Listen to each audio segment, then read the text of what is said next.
ఆత్మ భగవద్దత్తంబుగా ఉంచి పైబడ్డ బంధక సామగ్రిని వీడి, కొబ్బరి బొండంలో ఉండే పీచంతా తీసేసినట్టే మనం కూడా 25 ఏళ్ళు 30 ఏళ్ళు 40 ఏళ్ళు 50 ఏళ్ళు 60 ఏళ్ళు దాటేసరికి ఇక బంధుత్వాలు బంధాలు తగ్గించుకోవాలి. బాగా ఇంటికి ఊరికే అందరినీ పిలవడం, కొడుకు పెళ్ళిండడం, మనవడు పుట్టినరోజు ఉండడం, 10 లక్షలు ఖర్చు పెట్టడం, దానికోసం అప్పులు కూడా చేయడం మానుకుని వీలైనంత సూక్ష్మంగా నిరాడంబరంగా చేసుకోవాలి. భక్తి అంటే అర్థం అది.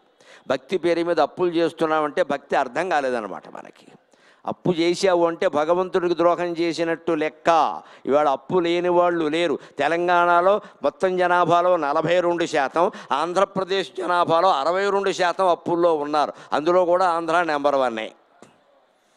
వ్యక్తిగత రుణాలండి, ప్రభుత్వానివి కాదండి. ప్రభుత్వం అప్పులంటే వేరే ప్రజల కోసం చేస్తారు.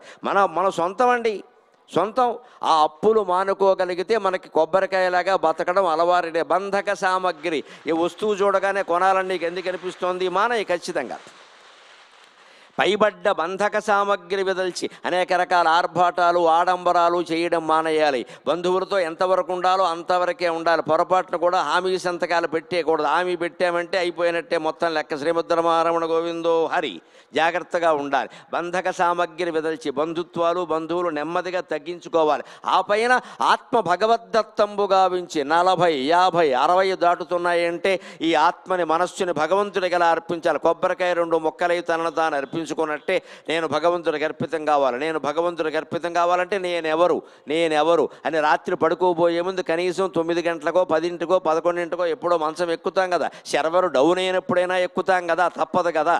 ఆ ఎక్కినప్పుడే కాస్త ఒక్క 5 నిమిషాలు నేనెవరని ఆలోచిస్తే అన్ని విషయాలు అర్థమవుతాయి. నీవే భగవంతుడు, తత్వమసి, అహం బ్రహ్మాస్మి అని అద్భుత జ్ఞానం కలుగుతుంది. ఖచ్చితంగా ఒక్క 5 నిమిషాలు కేటాయించండి. లక్షల మంది వింటున్నారు, వేల మంది చూస్తున్నారు కాబట్టి చేతులు ఎత్తి బిచ్చగాడిలాగా అభ్యర్థిస్తున్నానమ్మా. నా చేతుల్లో ఏదో పెట్టడం కాదు. 5 నిమిషాలు నేనెవరని ఆలోచించండి. అందరూ కార్తీక దీప ప్రయోజనం పొందుతారు ఖచ్చితంగా. అలాంటిది పొందితే సార్థకత లబ్ధికి. అప్పుడు ఆత్మ భగవద్దత్తమయ్యాక సార్థకత్వం, జీవితం 2 ముక్కలు అవ్వడం కాదు, సార్థకత్వం పొందాం. ఏం తెలుసుకున్నామంటే ఆత్మజ్ఞానం పొందాం. ఎప్పుడు వెళ్ళినా పర్వాలేదు. ఇంకా పక్కునను సెలవివారని నవ్వుచున్నంతలో అప్పుడు హాయిగా మహాయోగులు తర్వాత స్వామీజీ గారు వస్తారు, రేపు ఇంకొకరు వస్తారు. వాళ్ళు ఎంత ఆనందంగా ఉంటారండి కాషాయం కట్టుకుని. వాళ్ళలాగే మనం కూడా చాలా ఆనందంగా నవ్వగలుగుతాం. అప్పుడేం జరుగుతుందో తెలుసా? శిఖ సన్యస్తముగా, సన్యాసం పుచ్చుకున్న వాళ్ళకి ఈ శిఖ తీసేస్తారు. అలా కొబ్బరికాయకి పైన శిఖ తీసేసినట్టుగా ఈ శిఖ తీసేస్తే సమస్త బంధాలు వదిలి మనం భగవంతుడిలో కలవడానికి సిద్ధంగా ఉంటాం. అలాంటి ఆత్మజ్ఞానం పొందడానికి ఈ అరగంట ప్రసంగం మీకు ఏమాత్రం ఉపయోగపడినా నేను ధన్యుణ్ణి. నాకు ఈ 4 మాటలు నేర్పిన మా అమ్మకి, తెలుగు భాషకి నేను రుణపడి ఉన్నాను. నమస్కారం. సెలవు. ఆయన ప్రవచనం మానసిక వికాసానికి, మనిషి నడతకు ఒక దిక్సూచి. అంతకంటే మాటలు లేవు. నిజంగా ఈ సాయంత్రం వేళ ఒక చక్కటి ప్రవచనామృతాన్ని మనందరికీ అందించినటువంటి పద్మశ్రీ డాక్టర్ గరికపాటి నరసింహారావు గారికి ఒక్కసారి మీ అందరి కరతాళ ధ్వనుల మధ్య ధన్యవాదాలు తెలియజేస్తున్నాం.